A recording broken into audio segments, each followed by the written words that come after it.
नमस्कार फ्रेंड्स। आज खरा रोसई फ्रिज खोलला बेलू देखिली बहुत काकुड़ी थुआई आंको भी जो बहुत ठंडा अच्छी सबुदिन सालाड खाती खाऊना तेणु कौन तांई रोसई कली चलते देखिए सांग मैंने तैयारी करदेली काकुड़ी भजा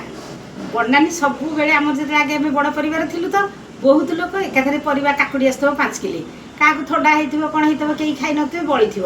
फोपड़ा कहीं हम जब चोपा सब नाली पड़ जाए तो बनानी सब चोपा छड़े बड़ भाई काकुड़ी भजा खाली करदेव बड़ भाई डायबिटीज से काकू आलू खाती खाली पियाज पकई रसुण कटा रसुण पकईकि से तार भाजे मु सोरिष मसला दे आज अरुआ बारी आज मु सोरिष मसला दे भाजी देखो यहाँ काकुड़ी भजा आलू काकुड़ी झुड़ंग पकई भजा कर चलतु केमी करदी देखा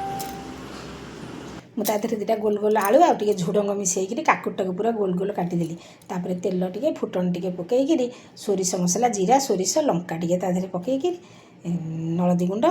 लुण तादेह आवश्यक अनुसार लुण पकईदेली पकईदे परिवा को पकईदेली परिवा पकईदे गोले गाड़े दे घोड़े देली से कंचालिया थी काकुटा बेसी पानी बाहर तेणु